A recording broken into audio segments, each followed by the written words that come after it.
नमस्कार, आप देख रहे हैं हेल्थ फर्स्ट और आपके साथ में विजेंद्र सोलंकी। कहा जाता है कि पहला सुख निरोगी काया, यानी कि अगर आप स्वस्थ हैं तो इससे बेहतर जिंदगी में कोई धन नहीं है। लेकिन कहा यह भी जाता है कि जिंदगी में मिठास होनी चाहिए। जिंदगी में मिठास ठीक है, लेकिन अगर शरीर में मिठास बढ़ जाती है तो फिर उसको मधुमेह कहते हैं, डायबिटिक कहते हैं। वर्ल्ड डायबिटिक डे पर बेहद खास पैनल हमने आपके लिए स्टूडियो बुलाया ताकि मधुमेह यानी कि डायबिटीज से जुड़े जितने भी सवाल आपके जहन में हैं उन सवालों के जवाब आपको मिल सके। हमारे साथ स्टूडियो में मौजूद हैं डॉक्टर अंकुर गहलोत जी, जो कि सीनियर कंसल्टेंट हैं diabetes and endocrine sciences, Rukmani Birla अस्पताल के अंदर। सर, स्वागत है आपका। नमस्कार। हमारे साथ मौजूद हैं डॉक्टर अभिनव गुप्ता, कंसल्टेंट हैं diabetes and endocrine sciences, Rukmani Birla अस्पताल। आपका भी स्वागत है। नमस्कार सर, प्रोग्राम में इस तरीके से शुरू करना चाहूँगा क्योंकि इस पर तो डिस्कशन होना है कि जिनको डायबिटीज़ है उनको क्या करना चाहिए, क्या नहीं करना चाहिए, लेकिन जिनको डायबिटीज़ नहीं है वो इस श्रेणी में ना आए, उनको क्या करना चाहिए। आई थिंक आपका सवाल अब तक का बेस्ट सवाल रहेगा, क्योंकि देखिए जिसको डायबिटीज़ ऑफ कोर्स उसको तो चिंता है ही कि मुझे क्या करना है, कैसे कंट्रोल करना है, कैसे मैं शुगर कंट्रोल करूं। लेकिन जिसको डायबिटीज़ नहीं है उसको ये जानना बहुत ज़रूरी है कि वो क्या करे या क्या ना करे जिससे वो डायबिटीज़ से बच सके जी। जो सबसे इम्पोर्टेंट चीज़ किसी भी व्यक्ति के लिए है कि उसको डायबिटीज़ नहीं हो, वो ये है कि वो अपने आप को मोटापे से या ओवरवेट होने से बचा के रखे। इसका सिंपल सा एक फॉर्मूला है, आपकी हाइट आप सेंटीमीटर में लीजिए, उसमें से 100 माइनस कर लीजिए, जो बचेगा वो किलो में आपका आइडियल बॉडी वेट है। सो जैसे आपकी हाइट 160 सेंटीमीटर है, माइनस 100 यानी 60 kg आपका वेट आइडियल वेट है। तो आप कोशिश करो आप इस 60 किलो के जितने पास रह सको, और जितने इस 60 किलो के ऊपर नहीं जाओ आप डायबिटीज से बच के रहेंगे। तो पहला तो ये हो गया, मोटापे से या ज़्यादा वजन होने से बचना है। दूसरा, अपने आप को एक्टिव रखना है। अपने बॉडी, अपनी शरीर के सारा सिस्टम जो है वो बॉडी की एक्टिविटी के हिसाब से है, ठीक है ना। जो कहते हैं ना कि जैसे जल जो है, अगर वो अच्छे से अच्छा जल हो और वो पड़ा रहे तो वो खराब हो जाता है, और ख़राब जल भी अगर चलता रहे, फ्लो में हो, तो उसमें कीड़े नहीं बनते। तो शरीर का भी यही है, आप अपने शरीर को जितना एक्टिव रखोगे, जितना फिजिकल एक्टिविटी अच्छी रखोगे, आप डायबिटीज से बचेंगे। और तीसरा पार्ट डाइट से जुड़ा हुआ है कि आप इस तरह की चीज़ें, इस तरह के खाने का सेवन ना करें जिनसे डायबिटीज़ होने का रिस्क ज़्यादा है। जैसे बहुत ज़्यादा मात्रा में मीठा खाना, बार बार मीठा खाना, या फिर प्रोसेस फूड ज़्यादा खाना, जो अपने बोलते हैं ना जंक फूड है, pizza, burger, cold drinks, chips, Kurkure, ये सब जंक फूड है। इनसे वेट बढ़ने का रिस्क बढ़ता है और डायबिटीज़ होने का रिस्क बढ़ जाता है। मतलब इसका ये मतलब निकाल कर चलें कि जो पतले हैं उनको डायबिटीज़ नहीं होगी। पतले हैं उनका डायबिटीज़ होने का रिस्क बहुत कम है। जो जितना ज़्यादा ओवरवेट है, जितना ज़्यादा मोटा है, उसका डायबिटीज़ होने का रिस्क उतना ही ज़्यादा है। ठीक है सर, आपने जिस तरीके से बताया इसका मतलब ये, पहला तो पेशेंट वेट को कंट्रोल करे और दूसरा डाइट को कंट्रोल करे। लेकिन अभिनव जी, दो तरीके के पेशेंट और हैं जिनको डायबिटीज़ अभी अभी हुई है, दूसरा वो जिनको डायबिटीज़ लंबे वक्त से है और उनका शुगर लेवल बहुत ज़्यादा है। तो सवाल ये है कि सर कितने लेवल तक ये माना जाए कि हाँ ये कंट्रोल में है और इसके ज़रिए ज़िंदगी पर बहुत ज़्यादा इफेक्ट नहीं होगा, इसके ज़्यादा साइड इफ़ेक्ट नहीं होंगे। यस, ये आइडियल टारगेट्स क्या हैं शुगर कंट्रोल करने के, ये डिपेंड करते हैं, कई सारे फैक्टर्स हैं। एज कितनी है पेशेंट्स की, पेशेंट को और कोई बीमारी तो नहीं है, पेशेंट मेल है या फीमेल है, बहुत सारे फैक्टर्स पे डायबिटीज़ के टारगेट्स डिसाइड होते हैं। बट हाँ, एक जनरल बात करें तो फास्टिंग शुगर अगर हम बात करें तो 80 से 130 हमारा टारगेट्स रहता है जी। 80 उन लोगों के लिए जिनकी यंग एज है, जिनको डायबिटीज़ के साथ लंबा वक्त जीना है, जिनको कॉम्प्लिकेशंस नहीं है, जिनकी शुगर लो होने की संभावनाएं कम है। और 130 उन लोगों के लिए जिनकी एज 70 है, जिनको कॉम्प्लिकेशंस हो चुके हैं, वहाँ पे हम खाली पेट की शुगर 130 तक खुश है। यहाँ हम खाने के बाद की शुगर की बात करें तो 180 से 200 तक हमारे टारगेट्स है लगभग। जितना 140 तक भी आ जाए यंग एज में तो ज़्यादा बेटर है, बट हाँ 200 से ऊपर ज़्यादा है खाने के बाद की तो शुगर ज़्यादा मानी जाएगी। इसके अलावा एक पैरामीटर और है, HbA1c हम उसे कहते हैं, 3 मंथ की एवरेज ब्लड शुगर, वो लेस देन 7 होना चाहिए ज़्यादातर पेशेंट्स में। यानी कि कुल मिलाकर कहें कि खाने के बाद का शुगर का डबल सेंचुरी नहीं लगना चाहिए, उससे दिक्कत होगी। ठीक है, लेकिन सर शुगर के लिए कहा जाता है कि जिसको शुगर हो गई वो 4 बीमारी और अपने साथ लेकर आएगा। तो शुगर की वजह से और कौन कौन सी बीमारी है जो शरीर में लगती है और उसकी वजह से ज़्यादा नुकसान होता है? तो क्योंकि कहा यह भी जाता है कि शुगर की वजह से इम्यून सिस्टम कमज़ोर होता है। जी बिल्कुल सही कहा आपने। इनफैक्ट हम अपने पेशेंट्स को बताते भी हैं कि diabetes is a mother of other diseases. So अगर आपकी शुगर अनकंट्रोल्ड है और लंबे समय तक अनकंट्रोल्ड रहती है तो ये आपके शरीर के दूसरे ऑर्गन्स को प्रभावित कर सकती है, जैसे किडनी को प्रभावित कर सकती है, जिसको हम डायबिटिक नेफ्रोपैथी बोलते हैं। ये आपके आँखों को, जिसको रेटाइना बोलते हैं, उसको प्रभावित कर सकती है, जिसको रेटाइनोपैथी बोलते हैं। इसी तरह ये आपके पाँव की नसों को प्रभावित कर सकती है, जिसको हम डायबिटिक न्यूरोपैथी बोलते हैं। इसके अलावा डायबिटीज़, ख़राब शुगर कंट्रोल का असर जो है शरीर के दूसरे ऑर्गन्स पे भी पड़ता है, हार्ट पे भी पड़ता है, ब्रेन पे भी पड़ता है, बाकी सब ऑर्गन्स पे पड़ता है। सो अगर ये शुगर आप कंट्रोल नहीं रखता है कोई पेशेंट, तो लंबे समय में उसको बाकी और बीमारियां होने का खतरा काफ़ी बढ़ जाता है। ठीक है, लेकिन अभिनव जी, ज़बान का मीठा होना ज़रूरी है, लेकिन ज़बान के ज़रिए शरीर में मीठा बढ़ जाए, ये खतरनाक स्थिति है। तो सवाल मेरा ये कि क्या ये मुमकिन है कि डायबिटीज़ अगर एक बार हो जाए तो उसको जड़ से ख़त्म कर दिया जाए, यानी कि डायबिटीज़ का जो अंतिम पैरामीटर है वो भी ख़त्म हो जाए और नॉर्मल सामान्य ज़िंदगी हो जाए? ये बड़ा इंटरेस्टिंग सवाल है जो आज के टाइम पे काफ़ी ज़्यादा रिसर्च इस पे चल रही है और काफ़ी ज़्यादा जो भी लोग गूगल पे भी सर्च करते हैं कि डायबिटीज़ रिमिशन, क्या ये संभव है? हम हर जगह देखते हैं कि डायबिटीज़ रिमिशन की बात हो रही है। हाँ, ये संभव है, पर कुछ पर्टिकुलर सेट ऑफ पेशेंट्स है जिनमें ये संभव है। वो कौन से पेशेंट्स हैं? अगर मान लो किसी इंसान का वेट बहुत ज़्यादा है, उसको डायबिटीज़ हुई और उसने इनिशियल स्टेज में वेट को 10% तक मिनिमम लूज़ कर दिया, तो एक संभावना है कि उसकी डायबिटीज़ जड़ से ख़त्म हो जाए। बट ये सब तभी संभव है तब इनिशियल स्टेज, इनिशियली 1 ईयर तक हम ये टारगेट करें कोशिश। और अगर थोड़ा सा भी डिले होता है तो डायबिटीज़ फिक्स हो जाती है। और अगर डायबिटीज़ का वेट ज़्यादा है तो ये अच्छे से कंट्रोल की जा सकती है। लेकिन सर, मैं किसी का नाम नहीं लूँगा, तमाम जगहों पर, चाहे सोशल मीडिया हो, मीडिया के अलग अलग प्लेटफॉर्म हो, वहाँ तो बड़े बड़े दावे किए जाते हैं कि जड़ से ख़त्म कर दिया जाएगा। तो क्या वो झूठ बोलते हैं? जड़ से ख़त्म करना कंट्रोल ही है एक तरह का, कि हमने उसको टेम्पररी दबा दी, अगर हमारा वेट दोबारा बढ़ेगा तो वापस से बढ़ जाएगा। तो काफ़ी ज़्यादा भ्रामक स्थितियाँ भी आती है कई बार कि हम जड़ से ख़त्म कर देंगे। कुछ पेशेंट्स इंसुलिन पे होते हैं और वो अपना नुकसान भी कर बैठते हैं। जी, मेन टारगेट हमेशा हमारा शुगर में होना चाहिए कि हमारी शुगर कंट्रोल रहे, किसी भी तरीके से रहे, वो डाइट से रहे, फिजिकल एक्टिविटी से रहे, वेट लॉस करके रहे, ड्रग्स से रहे। Control is the best word. हाँ, कुछ % लोगों में ख़त्म की जा सकती है इनिशियल स्टेज में बस। मतलब जिनको शुरुआती दौर में ही स्टेज और डायबिटीज, वेट ज़्यादा है, उन्होंने वेट कम कर लिया। ठीक है सर, एक सवाल, क्योंकि मैं ये देख रहा हूँ कि अभी तक हम ये देखते थे कि एक एज के बाद शुगर के पेशेंट सामने आते थे, वजह कुछ भी हो सकती है, लेकिन आजकल मैं देख रहा हूँ कि 2 साल का बच्चा, 4 साल का बच्चा, 6 साल का बच्चा, उनके अंदर भी शुगर का लेवल हाई है। अब ये हेरिडिटी है या उनका वे ऑफ लिविंग, खाना जिसको आप जंक फूड कह रहे हैं, उसकी वजह से हो रहा है? देखिए, जो कम एज में डायबिटीज़ होती है, बचपन में डायबिटीज़ होती है, यूजली 15 साल से पहले डायबिटीज़ हो जाती है। अधिकतर डायबिटीज़ वो टाइप 1 डायबिटीज़ होती है। तो हम जब भी डायबिटीज़ की बात करते हैं, हम यूजली बात करते हैं मोटापे से जुड़ी हुई डायबिटीज़, लाइफस्टाइल से जुड़ी हुई डायबिटीज़ या पारिवारिक पृष्ठभूमि से जुड़ी हुई डायबिटीज़, वो टाइप 2 डायबिटीज़ है। टाइप 1 डायबिटीज़ बचपन में होने वाली डायबिटीज़ है, जिसके अंदर जेनेटिक रीज़न मान लीजिए या ऑटोइम्यूनिटी की वजह से मान लीजिए बॉडी इंसुलिन बनाना बंद कर देती है, तो शरीर में इंसुलिन नहीं बनता, इसकी वजह से शुगर बढ़ जाती है, उसको टाइप 1 डायबिटीज़ बोलते हैं।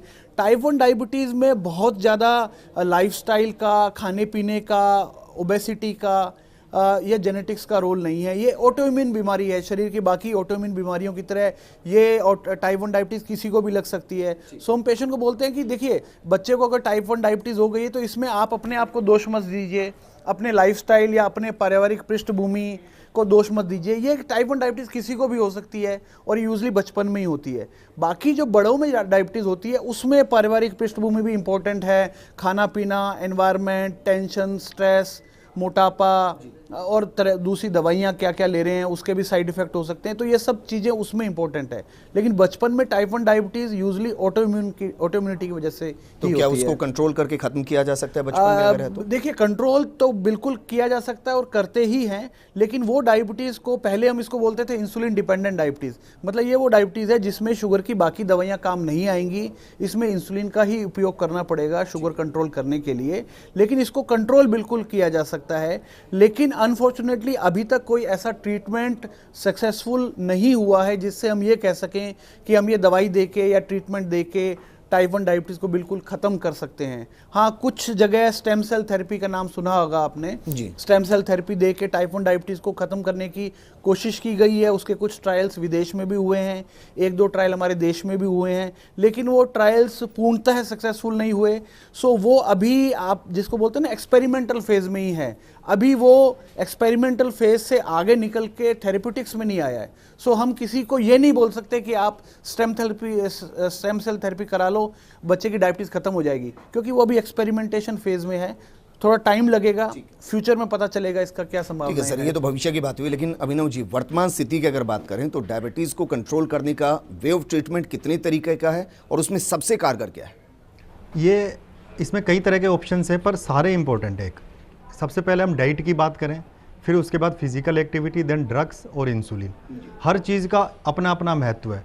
कोई पेशेंट चाहे कि मैं तो दवाइयाँ नहीं लूँगा और उसको दवाई की ज़रूरत है, तो ये भी ठीक नहीं है। डाइट जो भी डायबिटिक डाइट है बहुत काफ़ी लोग कहते हैं कि डायबिटिक डाइट बहुत रेस्ट्रिक्टिव डाइट है, ऐसा नहीं है। जब भी पेशेंट जाता है उसको हम लोग एक काफ़ी पेज दे देते हैं कि ये नहीं खाना। एक्चुअली में डायबिटिक डाइट इतनी रेस्ट्रिक्टिव डाइट नहीं है। मीठा और जूसेस 2 चीज़ें हम रफली मना करते हैं, बाकी सब चीज़ें पेशेंट खा सकता है।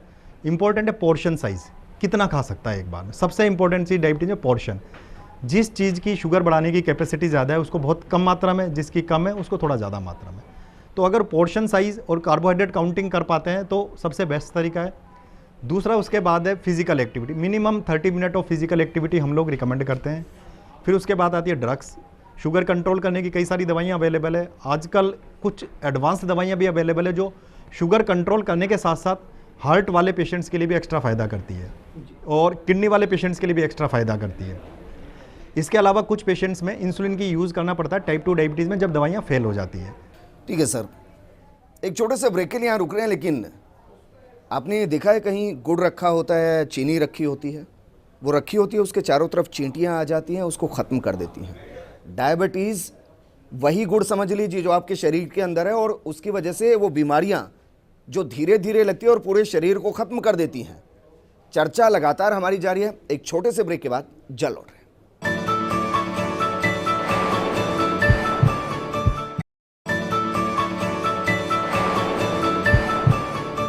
ब्रेक के बाद आपका स्वागत है। आज हम बात कर रहे हैं कि क्या वाकई में शुगर को कंट्रोल किया जा सकता है। जिनको शुगर है उनको किस तरीके की लाइफस्टाइल को अपनाना चाहिए और किस तरीके की मेडिसिन को अपनाना चाहिए। बेहतरीन पैनल हमारे साथ मौजूद है। हमारे साथ डॉक्टर अनुभव है, हमारे साथ डॉक्टर अंकुर हैं। अंकुर जी, ब्रेक के बाद मैं आपके साथ चर्चा शुरू करना चाहूँगा। सवाल ये कि अमूमन ये कहा जाता है कि घर पर भी कई तरीके के वे ऑफ ट्रीटमेंट कहिए या फिर वो चीज़ें जिनके ज़रिए आप शुगर को घर पर ही चेक कर सकते हैं कि आपका कितना शुगर है कितना नहीं है, उसके लिए अलग अलग से मशीनें भी आती हैं। क्या वो बिल्कुल परफेक्शन के साथ बताती हैं और इसके लिए लेबोरेटरी जाना चाहिए, घर पर आप इस तरीके से चेक कर सकते हैं? देखिए, जो घर पे हम मशीन यूज़ करते हैं, आम भाषा में उनको ग्लूकोमीटर बोलते हैं, हमारे साइंटिफिक लैंग्वेज में पॉइंट ऑफ केयर डिवाइसेस। तो पॉइंट ऑफ केयर डिवाइसेस जो है एक्यूरेसी के लिए बिल्कुल नहीं है, मॉनिटरिंग के लिए है। कि मैं ये चाह रहा हूँ कि मेरा शुगर कैसा है, मैं सिर्फ 1 बूंद ब्लड का इस्तेमाल करके घर पे बैठ के आराम से कंफर्ट से अपनी शुगर चेक कर सकता हूँ, तो वो मैं ग्लूकोमीटर से ही कर सकता हूँ। और ग्लूकोमीटर की एक्यूरेसी, एक आजकल बहुत अच्छी क्वालिटी के ग्लूकोमीटर्स अवेलेबल हैं और पूरे वर्ल्ड में ग्लूकोमीटर से ही शुगर मॉनिटरिंग होती है। सब हॉस्पिटल्स में हम लोग एडमिटेड पेशेंट्स की शुगर की मॉनिटरिंग ग्लूकोमीटर से ही करते हैं। सो फेयरली एक्यूरेट हैं, लेकिन हम उनसे ये उम्मीद नहीं करें कि मेरी ग्लूकोमीटर की शुगर जितनी आई है एग्जैक्टली उतनी शुगर मेरी मैं ब्लड का सैंपल देके जो दूंगा उससे आएगी, क्योंकि दोनों में टेक्निकली थोड़ा डिफरेंस है कि ये कैपिलरी शुगर है, वो वीनस शुगर है। लेकिन ग्लूकोमीटर से शुगर चेक करना एक बहुत ही अच्छा तरीका है अपनी शुगर ये जानने के लिए कि मेरी शुगर कंट्रोल है कि नहीं है, नंबर 1। नंबर 2, अगर कभी मेरी शुगर डाउन हो रही है तो मैं ग्लूकोमीटर से शुगर चेक करके तुरंत देख सकता हूँ। नंबर 3, मुझे ये पता रह सकता है कि मैं ऐसा क्या कर रहा हूँ जिससे मेरी शुगर बढ़ रही है, या मुझे ऐसा क्या करना चाहिए जिससे मैं शुगर कंट्रोल कर सकता हूँ। तो ये काम सब ग्लूकोमीटर से शुगर चेक करके ही हो सकता है। और एक छोटी बूंद 0.1 माइक्रोन की बूंद से आप सोचिए शुगर बहुत इजीली चेक कर सकते हैं। So it's a very good method to monitor sugar at home. और इसको इस तरीके से भी आप समझ सकते हैं कि जब एक दूध के अंदर चीनी को मिला दिया जाएगा, उसकी 1 बूंद में जितनी शुगर होगी उसके बाकी दूध के अंदर भी उतनी ही शुगर होगी। हाँ, थोड़ा बहुत रीडिंग का फ़र्क हो सकता है, लेकिन हाँ, घर पर आप चेक कर सकते हैं। लेकिन अभिनव जी, सर, एक बार किसी को शुगर हो गया तो लोगों के अंदर ये भ्रांतियाँ हैं, या शायद आप बताएंगे कि ये सच है या नहीं, कि एक बार अगर ट्रीटमेंट शुरू हो गया तो फिर वो ज़िंदगी भर के लिए चलना है। क्या ये सही है? डायबिटीज़ जैसा कि मैंने पहले बताया कि कुछ लोगों में ख़त्म हो सकती है, अदरवाइज मोस्ट ऑफ द लोग जहाँ पे हेरिडिटरी है, जहाँ पे फैमिली में डायबिटीज़ है, उनको ये प्रोग्रेसिव डिजीज़ है। इनिशियल स्टेज में कंट्रोल अच्छा होता है, फिर धीरे धीरे करके दवाइयाँ बढ़ने लगती है। हाँ बिल्कुल, धीरे धीरे करके जैसे जैसे बीटा सेल्स खत्म होती है, पेनक्रियाज से इंसुलिन बनना बंद होता है, दवाइयाँ और बढ़ती है। तो मोस्ट ऑफ द केसेस में ट्रीटमेंट हमेशा लाइफ लॉन्ग चलता है और ये दवाइयाँ बढ़ती ही है। बट उसको आप एज ए ट्रीटमेंट लेंगे तो परेशान होंगे। आपको टारगेट एक ही रहना चाहिए, शुगर कंट्रोल हो। तो 90% पेशेंट्स में it is a life long treatment and progressive modification time to time हमेशा ज़रूरत पड़ती है, डिपेंडिंग ऑन द सर्कमस्टेंसेज। क्योंकि डायबिटीज़ का ट्रीटमेंट खाली डायबिटीज़ पे डिपेंड नहीं करता कि हमारी शुगर कितनी है, ये डिपेंड करता है कि बाकी और फैक्टर्स क्या हैं, कि किडनी कैसी है, लिवर की क्या पोजीशन है, हार्ट की क्या पोजीशन है। ये सब फैक्टर्स भी इतने ही इंपॉर्टेंट है डायबिटीज़ के ट्रीटमेंट में जितना कि शुगर रीडिंग्स इंपॉर्टेंट है। मतलब मीठे ने कितने और ऑर्गन को डैमेज किया है उसके हिसाब से वे ऑफ ट्रीटमेंट तय होगा। यस, ठीक है सर, लेकिन वे ऑफ ट्रीटमेंट के साथ हमारी लाइफस्टाइल क्या है, हम क्या खा रहे हैं, ये भी महत्वपूर्ण है सर। तो सवाल ये है कि अक्सर ये कहा जाता है कि आप मीठा मत खाइए लेकिन फल खाइए। अब सवाल ये है कि अगर फल खाए जाएं तो कौन से फलों को खाना चाहिए और किस फल को नहीं खाना चाहिए?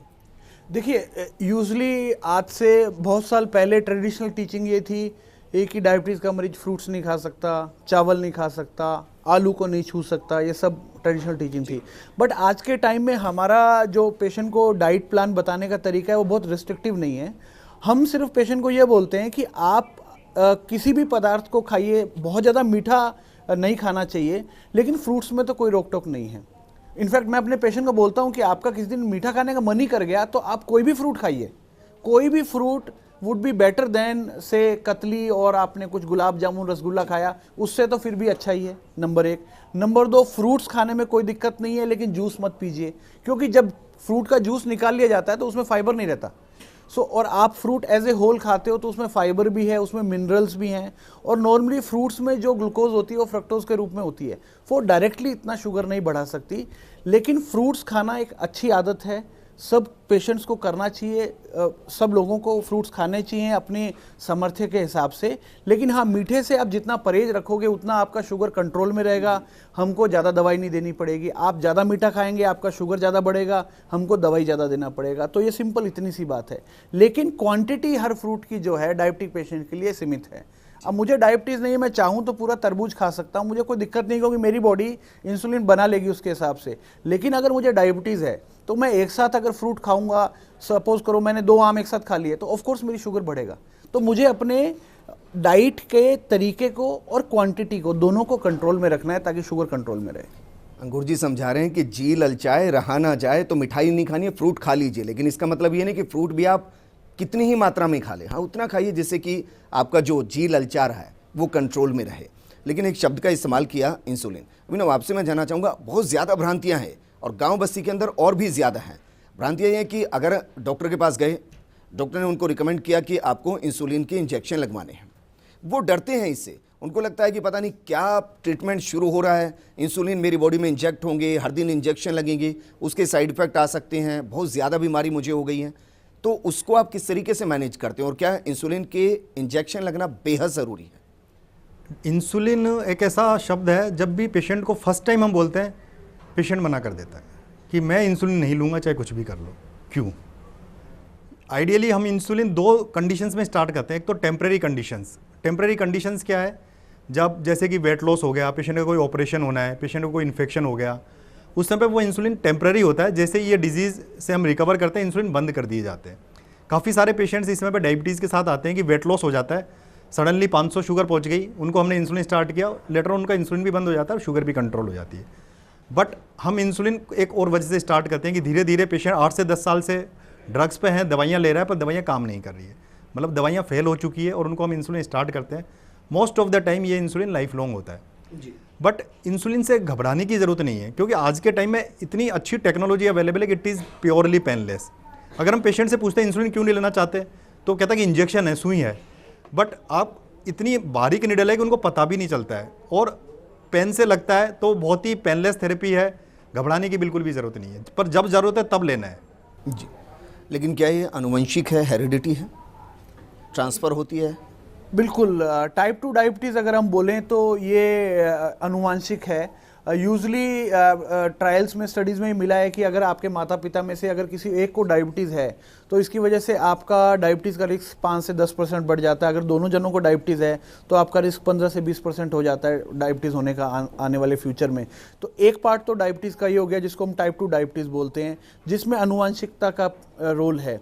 दूसरा मोनोजेनिक डायबिटीज़ भी है जो कि रेयर होती है। मोनोजेनिक डायबिटीज़ वो है, आपने कभी सुना होगा परिवार में मतलब कि परिवार टू परिवार डायबिटीज़ चली आ रही है कि 4 भाई हैं, चारों में से चारों को डायबिटीज़ है, या 2 भाइयों को, 2 बहनों को डायबिटीज़ है, उनके माता पिता को भी डायबिटीज़ थी, चाचा ताऊओं के बच्चों को भी डायबिटीज़ है, तो ये मोनोजेनिक डायबिटीज़ है। ये मोनोजेनिक डायबिटीज़ पूरी तरह जेनेटिक डायबिटीज़ होती है। लेकिन ultimately at the end of the day important क्या है, डायबिटीज़ भले कोई भी हो, अनुवांशिक हो, टाइप 2 हो, टाइप 1 हो, मोनोजेनिक हो, उसको कंट्रोल करना है अपने को। डायबिटीज़ भले कोई भी हो, आपको उसको कंट्रोल करना है। और जिस तरह हमने बात करी कि किस तरह डायबिटीज़ शरीर के दूसरे अंगों को प्रभावित कर सकती है, तो ऑफ कोर्स हमें ये जानना जरूरी है कि मुझे डायबिटीज़ क्यों हुई या क्या कारण है। लेकिन मेरे लिए इंपॉर्टेंट अब आगे के लिए फ्यूचर में ये है कि मेरी डायबिटीज़ कंट्रोल में रहे, मेरी डायबिटीज़ की वजह से मेरे शरीर के बाकी अंगों को कोई नुकसान नहीं पहुंचे, और मैं अपना लाइफ को, अपने लाइफस्टाइल को जितना हेल्दी और जितना एक्टिवली जी सकूँ उतना बढ़िया है। अभिनव, क्योंकि इसी से जुड़ा हुआ सवाल अचानक से जहन में आया, क्योंकि अगर हेरिडिटी है, माता पिता से बच्चे में आ रही है, तो सवाल उनके लिए जो इस वक्त इस स्टेज में है और गर्भवती हैं महिलाएं, तो क्या कुछ ऐसा है कि वो गर्भवती महिलाएं कुछ इस तरीके का वे ऑफ लिविंग रखें, खान पान रखें, स्टाइल रखें कि वो चांसेस कम से कम हो जाएं कि वो बच्चे के अंदर ट्रांसफ़र हो? ये सवाल अगर फैमिली में डायबिटीज़ है, पर्टिकुलरली मदर को प्रेगनेंसी के टाइम पे डायबिटीज़, उसे हम गेस्टेशनल डायबिटीज़ कहते हैं जी। पर क्या वो कुछ ऐसा कर सकती है कि जिससे बच्चे को डायबिटीज़ ना हो? जीन्स को तो चेंज नहीं किया जा सकता, बट हाँ वो उस समय पे अपनी डायबिटीज़ को कंट्रोल रखेंगी तो उनको खुद को फ्यूचर में डायबिटीज़ होने की संभावना थोड़ी बहुत होती है, वो हमेशा कम रहती है अगर वो आगे लाइफ स्टाइल रहेंगी, बट बच्चे का उस पर कोई फ़र्क नहीं पड़ेगा। बच्चे को लेटर ऑन होने की संभावना रहती है 40-50 के आसपास, तो वो सेम लाइफ स्टाइल फॉलो करनी है कि उनको वेट गेन नहीं होने देना है, रूटीनली मॉनिटरिंग करनी है। रूटीन टेस्ट जो होते हैं जिनको फैमिली में रिस्क होती है उससे टाइमली उसका पता चल सके, उससे हम टाइमली पता करके उसको ट्रीट कर पाएंगे। बट प्रेगनेंसी में डायबिटीज़ एक अलग से टॉपिक है जिसमें महिलाओं की डायबिटीज़ थोड़ी सी, ज़्यादातर महिलाओं में बहुत थोड़ी सी बढ़ती है और उसको हम डाइट से ही कंट्रोल कर लेते हैं, या फिर एक दवाई और मिनिमल 5-10% लोगों में इंसुलिन की ज़रूरत पड़ती है। अगर वो कंट्रोल नहीं करेंगी तो थोड़ा बहुत रिस्क रहती है कि बच्चे का साइज़ बड़ा हो जाए, ऑपरेशन सीजरियन सेक्शन होने की संभावनाएं बढ़ जाती है। बट ये डायबिटीज़ इजीली मैनेजेबल है, तो बस डायग्नोज करना इंपॉर्टेंट है हमारे लिए। सर, अगर माँ के अंदर डायबिटीज़ है और बच्चा सिजेरियन पैदा हो रहा है, तो अमूमन हम कहते हैं कि कोई डायबिटिक पेशेंट है तो फिर उसका क्लोटिंग टाइम लेता है, तो क्या उस दौरान क्रिटिकल कंडीशन हो सकती है? नहीं, देखिए, अगर मदर को डायबिटीज़ है और बच्चा सिजेरियन सेक्शन से हो रहा है तो एज सच बच्चे को कोई ब्लीडिंग का रिस्क नहीं है। माँ को क्या रिस्क है? माँ को भी कोई ब्लीडिंग का रिस्क नहीं है, खाली शुगर होने मात्र से या थोड़ी बहुत शुगर बढ़ने मात्र से माँ को भी कोई रिस्क नहीं है। हाँ, यूजली अगर उस मदर की शुगर, जैसे डॉक्टर अभिनव ने बताया कि कंट्रोल करनी जरूरी है, अगर उसकी शुगर प्रेगनेंसी के टाइम कंट्रोल नहीं रही तो यूजली ऐसे बच्चों का वेट मतलब नॉर्मल बच्चे के मुकाबले थोड़ा ज़्यादा होता है, उसको फीटल मैक्रोसोमिया बोलते हैं। और जब बच्चे का वेट ज़्यादा होता है तो ऑब्वियसली ऐसे बच्चे की नॉर्मल डिलीवरी होने के चांसेस कम होते हैं, फिर उनका सीजरियन सेक्शन करना पड़ता है। और यूजली ऐसे बच्चों को पैदाइश के बाद में पहले 24 घंटों में इनकी शुगर डाउन होने का रिस्क थोड़ा रहता है, तो ऑफ कोर्स डॉक्टर उस हिसाब से उन बच्चों की रेगुलर शुगर मॉनिटरिंग करते हैं ताकि शुरू के कुछ 24 से 48 घंटों में उनकी शुगर डाउन नहीं हो। लेकिन इनके डायबिटीज़ होने का रिस्क बचपन में नहीं है बिल्कुल भी।